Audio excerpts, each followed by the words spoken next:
Hey guys, and welcome back to a Novel Escape. Today I am going to share with you guys something very personal to me. I shared with you in my introduction video that I would be sharing previews and little tidbits from my book. And today I want to share with you guys the prologue that is complete and ready, along with 10 chapters. You don't get to see that part. You just get to hear the prologue for now. So stay tuned and join me on an escape into another dimension. So currently, this book that I am writing does not have a title. I haven't come to a conclusion on that. I have a very big idea, and I will be sharing that with you guys soon, but we're going to make it fun in the process. You're not just going to get it that easy. So, for now, you're going to get the prologue to a book with no title. Have you ever heard a song that says every word of your thoughts? Almost like the artist reached into your brain and wrote down every thought you had? Almost like they have written down every idea you had? I have. This morning I was blaring to the local radio station when Kelsey Ballerini's new song came through the speakers. Almost all the lyrics in this song are about my thoughts, and it caught me off guard. It was like an aha moment when I realized that this song perfectly represented my thoughts. This is the first time I'm listening to this song, and it's wonderful. It really pulls me in. It's like it has been written to capture my feelings at this moment. For a while, the shoe fit, but then I outgrew it, and staying only made me get real good at pretending. So I hope I never leave me again. The words sting and the tears roll down my face as I drive through the gates of John Michael's estate. I have to pull over and gather myself. I cannot allow the stress at home to affect me on the first day of the job. Life can be a roller coaster.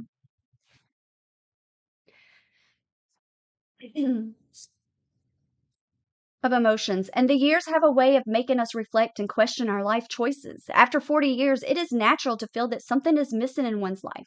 Now, I realize how blessed I have been. Through the trials and tribulations of life, I have grown personally and emotionally. But lately, I feel like there is something missing in my life. Everyone can get stuck in a rut sometimes. That's why I'm seeking adventure, looking for new experience to spark an adrenaline rush in my life. I'm excited to experience new things, whether it's a place I've never been to before or something challenging outside of my comfort zone.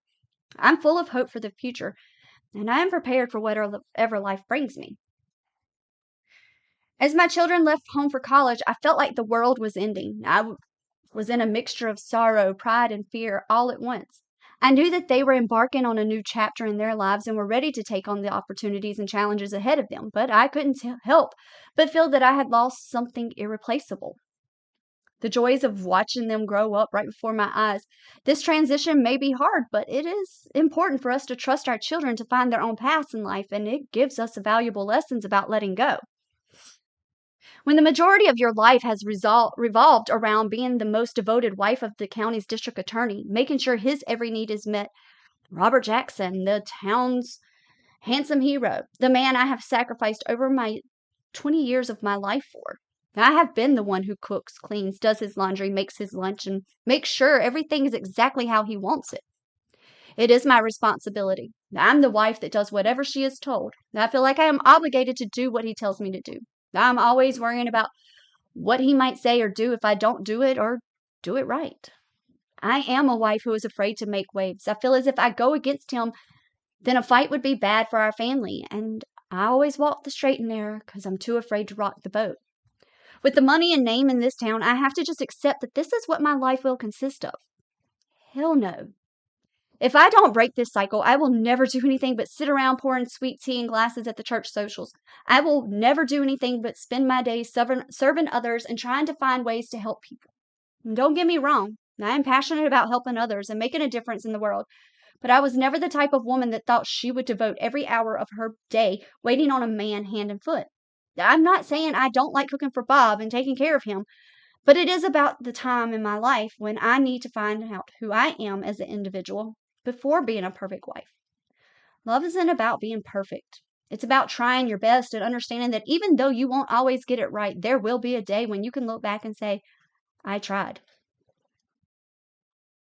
Love is a powerful emotion, but it is not enough to sustain a healthy relationship. Mutual respect is just as important in relationships, if not more so.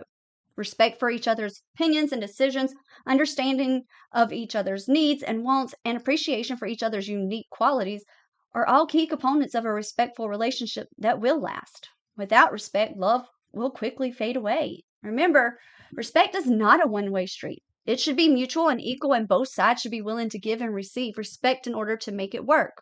Without respect, relationships can quickly fall apart, or in my case, years.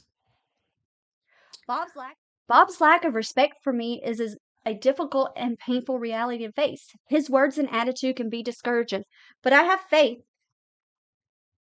that even if he doesn't show it, he still holds some feelings for me. When it comes to relationships, love is not enough. Love is a powerful emotion, but it cannot sustain a relationship without mutual respect. Mutual respect means that both partners are valued and appreciated for who they are and their unique perspectives. It also means that both parties are willing to compromise and work together towards common goals. By combining love and mutual respect, partners can create strong, healthy relationships that will last for many years to come. Respect is equally important. It's the foundation of trust, understanding, and communication. Without respect, love can quickly become toxic and damaging to both parties involved. Mutual respect is essential for any healthy relationship and true happiness. The truth is, there is so much more needed in this relationship. 20 plus years together, and we don't know each other at all. We are not the same people we were in high school. He grew up to reach all of his dreams, and I stood in the shadows of his limelight. He worked his life away, and I was the one who did the dishes, who cleaned up his messes, and got him to work on time. I was always the one who tried to make things better for him, but he didn't want better. He wanted what he had and what he could be happy with, even at my expense. I loved him the way that I knew how, but it wasn't enough for him. Now it is time to find out who I am. This decision has taken me too long and too many years to come to, but it is time. This journey won't be easy, but it'll be worth it in the end. Learning who I am without him will bring strength, courage, and joy into my life. I'll find myself feeling more confident and empowered than ever before. I can do this. But first, I have a child to find. I put my car into drive and head down the long driveway towards the estate. This home has been in the Lanes family since the early 1800s. It's a beautiful sight with the trees lining the winding drive and the large fountain in the courtyard. I turn left and head down to the gate where I stop. A man stands on my side of the gate, his face slumped in sadness. He looks at me briefly, then turns back to stare out into space again. The gates are locked, so I pull my car up closer to see if he'll move out of my way before I get inside. As soon as he sees me, though, he moves away from the gate without speaking a word to me or even acknowledging me. My heart broke seeing the man with such sadness on his face. I'm sure all of the hired helpers are feeling the pain of Abby's disappearance. They've all been here since she was born. Stepping into the house is like being transported back in time. You can feel the history of generations that have come before, each one with their own unique stories and experiences. The intricate details and architecture of the furniture and the artwork all tell a tale of its own. With each step down the hallway, you can almost feel time standing still, as if it were just yesterday when these walls were alive with laughter and conversations. This house has a timeless charm that can take us back to an era and experience of its own kind. Its true beauty lies in its ability to make time feel like it is standing still. One where we can appreciate the past but look forward towards a brighter future. The Lanes estate has always been a beauty mark of the South. The history of the estate spans back to the early 1800s when it was a home to a flourishing cotton plantation. Many years of laughter, tears, and memories these walls and grounds hold. Secrets of our ancestors hang in the shadows. A cold chill travels down my spine. I turn around to see him standing there, staring at me. My breath catches in my throat, and I'm unsure of how to react. I have never seen a man with so much confidence. It's almost like he doesn't even have to try. It just comes naturally. Nice to meet you again, I say, slowly, not sure of how to proceed. I take a step back and try to think of something to say, but nothing comes. What do you say we get going? He finally speaks again and takes a step closer. We've been waiting for you. Mr. Lane refuses to speak to us without you. He heads toward the sitting room, but not before making a sly comment. By the way, he says, the Stepford wives called. They want their shoes back. Don't be so sure, I said, as he opened the sitting room door. He threw me a questioning look over his shoulder, and he vanished into the next room. I walk in behind him, trying not to notice the great view, but the man does have a sexy walk. I walk past the sheriff, drinking a freshly brewed cup of coffee, to John Michael, wrap my arms around him. If I could take the pain from my friend right now, I would, but I can't. He looks at me like his life has shattered. I promise you, we will find her, John, I say. I will not stop until your beautiful little girl is home safe and sound. I will leave no stone unturned. I just need you to stay calm, answer any and all questions to the best of your ability, and if you think of anything that might be of significance, let us know immediately, okay? He nods his head. That is all I need right now. I turn back to face the room. The sheriff, bless his heart, still engulfed in that cup of coffee. John's nanny is sitting on the couch by the window with a lap full of tissues. John's assistant is guiding the workers on where to set up for the response team, and the new detective is still standing in the corner, staring at me. Dear Lord, detective, get a grip. It's not that great of a view. I will admit that it does give me a sense of pride knowing that I can still turn heads, though.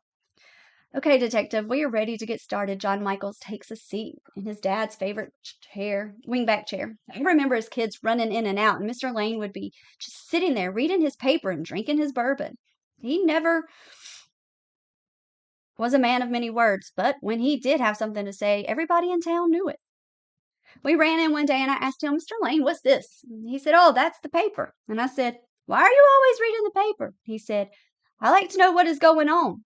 The paper is always covered with news of murders and politics, Mr. Lane. Why don't you read a book instead? Oh, and did you know that they have a page just for dead people? That's just weird. He just giggled at me and said, you know, little lady, you sound just like your mother did at her age. A little too smart for her own good. And I never understood that saying, really. Overall, Mr. Lane stayed to himself. He wasn't much of a socialite, and in this town, when you aren't involved in everything, you're an outcast. I swear, the rules in the South don't make no sense. The detective finally interrupts my thoughts and begins asking John Michael the basic questions, the questions that every parent should know. He doesn't miss a beat. He never has to pause and think. The answers just roll right off his tongue. He has been a wonderful father, has always been involved in Abby's life. It's him and her against the world for so many years.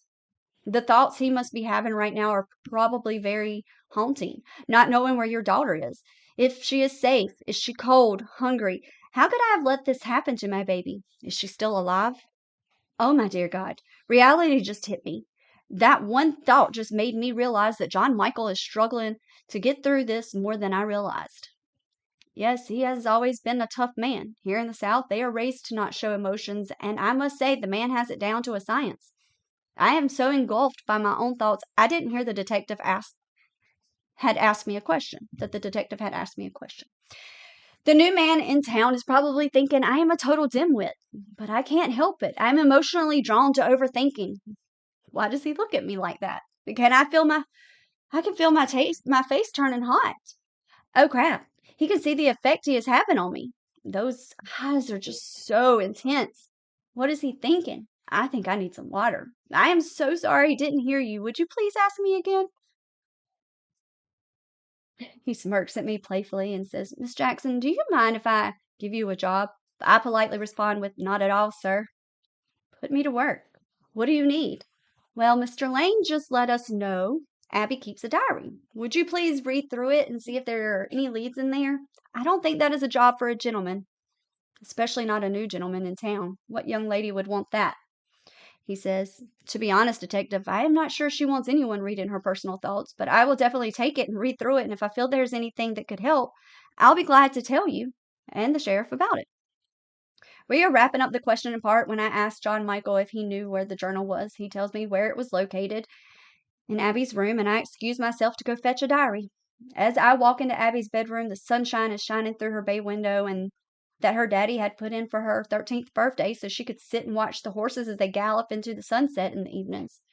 Abby would brag about that birthday present for months to anyone who would listen. Her room felt fresh and airy. The simplicity of this bedroom was like something out of a Southern Homes magazine. Hell, John Michael, what did you do? Hire Martha Stewart for your interior decorating style? Because this is not the work of a single father at all. It smelled like a teenager's room. 1,000 bottles of Bath and Body Spray sit nicely on a bookshelf. That, my friend, is a lot of money wasted. You will never use all that body spray.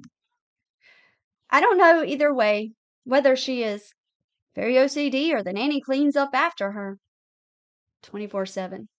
Her bed is made. Wait a minute. Her bed is made?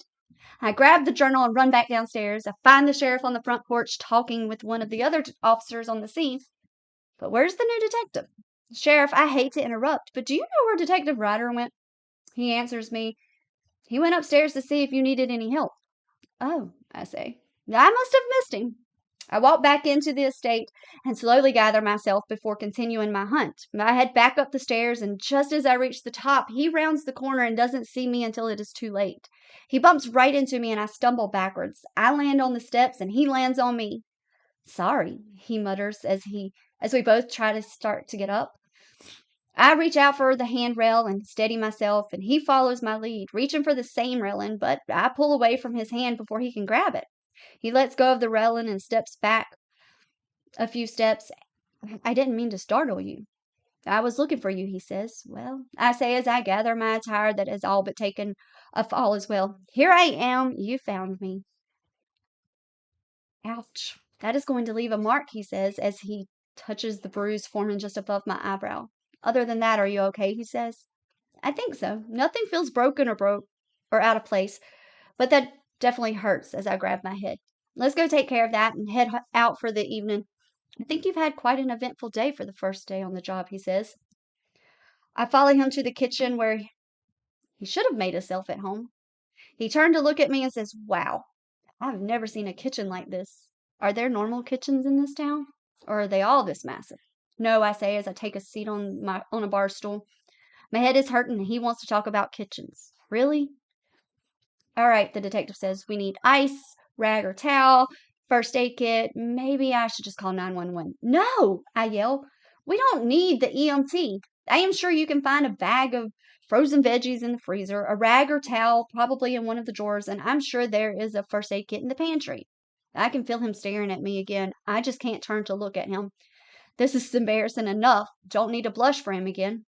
Finally, he speaks. Okay, so tell me, which one of these is the freezer? What? I look at him as if he's lost. And he looks lost. Like he is in a foreign country. Detective, I say as he looks at me so shyly, so innocent. You really don't know which one is a freezer, do you? No, he says. I don't. And why are there so many of them? Hop off the bar stool and open up one of the freezers, grab a bag of frozen broccoli, begin opening drawers till I find the rags, and then I walk to the pantry, open the door, and I can feel him following me. He reaches behind me and flips on the switch as I am reaching for it. Our hands touch for only a brief moment before he takes a step back, his breathing coming in shallow gasps. I watch him as he continues to watch me, his eyes roaming over my face and then down the length of my body. I'm sorry, I say again. Didn't realize you were there. He shakes his head slightly and then steps away from me. No need. He opens the door for himself and disappears into the house without another word being spoken between us. I stand there for a moment before grabbing the first aid kit, turning off the light, and leaving as well, closing the door quietly. I just need to find some Motrin. I walk to the bathroom on the first floor and open the medicine cabinet and pray for this to be the right location. Yes, there it is. I grab the bottle and head back to the kitchen. He is standing there waiting for me. He has everything prepared for me. I sit on the stool and face him. Please be gentle. It hurts. Oh, I will be gentle this time, ma'am. But only this time. Wait, did he just say that? Am I hallucinating? Do I have a concussion? A brain bleed? Do I need to call 911 myself? What the hell, Lennon? Get it together. He didn't do anything. I watch him as he slowly places his gloves on, making sure he gets them right. He nods to himself and then looks up at my forehead and says, Are you ready? I give him a thumbs up and hold my breath. Does it need stitches? No, I don't think so. I think we can handle it with a butterfly bandage. Will it be bruised, he says? Yes. Will it be sore? For a few days. Yes, that too. Leave a ugly scar? No, don't worry. Your beautiful face is still intact. I throw a mean mug look his way and he says, Hey, I'm just trying to be a gentleman like you asked. I grab the bag of frozen broccoli and place it on my forehead and say, thank you. I grab the bag of frozen broccoli and place it on my forehead and say, thank you. No need, he says. That's what partners do for each other. Oh, speaking of partners, snap back in here, Lennon. I tell myself, Detective, can I ask you something? Yes, he says, if I can ask you something in return. I look cautiously at him. That's not exactly. Oh, never mind. My head hurts too bad for this. Deal, I say. I think we need to really look at this timeline again. What time did John Michael say was the last time he saw Abby? 9:30 according to his details, he says. Okay, then I asked, didn't he say she was already settled in the bed? Yes, he did, the detective replied. In return, I asked, but he also said when he went to wake her this morning, her bed looked like she had been in bed all night. Yes, ma'am, the detective replied. Then why is her bed made up? Do we need to ask the nanny? He doesn't say a word, just looks at me. Finally, he says, yeah, we need to ask the nanny. We need to know if she made the bed before we arrived. I'll go talk to her, he says as he's cleaning up and putting our mess away. He pours me a glass of water. Surprisingly enough, he was able to find the glasses and water nozzle on the fridge. He hands me 4 Motrin and tells me to stay there and rest. As he walked out the door, my heart fell to the ground. God, please let us find her. More importantly, Lord, let me keep my bearings around this man you have brought into this town. All right, little lady, let's get you home, he says as he strides back into the kitchen. Sounds like a good plan to me. When I walk outside, I could tell the sun was setting. The sky was orange and purple, and even though it was a warm, almost spring night, the air seemed cool on my skin. The spring air seemed like a vice tightening around me as I walked to my car. He grabbed my arm gently and said, nope, no ma'am. You aren't driving. He opens his car door and tells me to get in. I am not. I am driving my car over there home. Miss Jackson, you are not driving that car over there. I am driving you. Sheriff Knowles orders, ma'am. I'm the kind of person who prefers to make my own decisions, and I don't like it when someone tells me what to do. As I take a seat, he says, buckle up, and walks around to the other side. We take the long way, or at least feels like we do. My head is throbbing, and I don't exactly feel like small talk with this fella that I don't know and has made me get in his car and drive me home because he knocked me down the stairs, but he hasn't stopped talking. Fine. If I have to engage, I'm changing the subject because I haven't been listening. I was thinking about how it felt when he brushed my hair off my face to gently care for my wound, how it sent a warm sensation all the way through my bones, how it was an instant connection, like electricity, like nothing I'd ever felt before. Finally, we were pulling into the drive of my own estate. Oh, geez. He's about to really think that everyone in this town is living above the average means. I love this house and everything about it. And I have been in love with this antebellum home since I was 7 years old. I dreamed my whole childhood of owning this property. And the day the property deed was signed and became mine, I knew it was where I would take my last breath someday. I thank him politely for the ride as I step out of the car. I remember our deal. Before I close the door, I stick my head inside and say, you owe me a question, sir. Right, he says. So this is going to sound a bit strange, but do you know why my front porch ceiling is blue? I burst out in laughter, and his eyes that are like a sunset flash with a hint of amusement. Detective, I see I have a lot to teach you about the South.